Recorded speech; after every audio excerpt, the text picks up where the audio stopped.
I got a message asking if I could give attention to this post, and I am going to give you attention. So first and foremost, this post is catchy as all fucking hell. It's relatable, and also, by the way, it's very clearly made with ChatGPT because nothing loves the phrase lives rent-free more than fucking AI. Now for the nuance. So you don't randomly remember embarrassing moments from 7 years ago because you're petty or you're fueled by grudges. Those memories are stored with emotional and body-based tags, so mind and nervous system. So when something in your environment hits one of your 5 senses, from tone, facial expression, smell, a look, your brain goes, okay, we've been here before. That's emotional memory plus dysregulation. Now let's talk about the other half, the experience of being able to forget what you walked into a room for, but remembering that one moment forever. So that's the 3-box model of memory doing its fucking thing. So what it does is when you walk into a new room, your brain is actually scanning the environment automatically. That scan costs energy. So if, let's say, you're holding a thought in a previous room, there's a high chance it's going to get dropped because your brain just relocated all of its resources. That's why if you walk back into, let's say, the original room you had the thought, you can actually suddenly remember more times than not. It's the same thing with scrolling. Go back to the exact video that you had the thought and you could potentially grab it back again. That's context-dependent retrieval.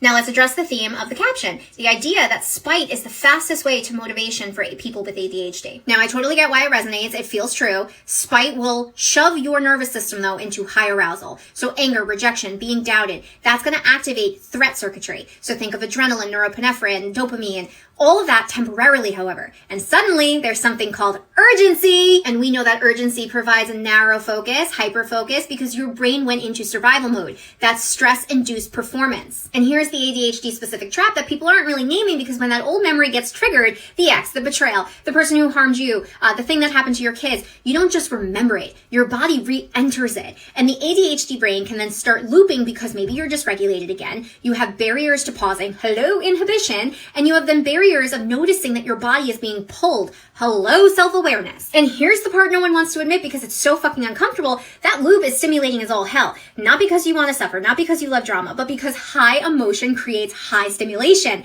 and stimulation organizes attention. So yes, you can become unstoppable when you're fueled by anger or proving yourself, but the cost is fucking brutal. Because when focus then only shows up under threat, your body pays for it later from burnout, emotional crashes, irritability, shutdown. And now, here's a fucking real reality check for you. Some of those memories will always activate you. If someone harmed you or did wrong by your kids, yeah, you might always feel something when that comes up. I sure as fuck do. And the goal isn't to pretend you're unbothered. The goal is to build enough regulation and interpretation skills that the memory doesn't then drive the fucking car. Because if motivation only comes from pain, that is not power, that is conditioning, my friends, and your brain deserves better than that.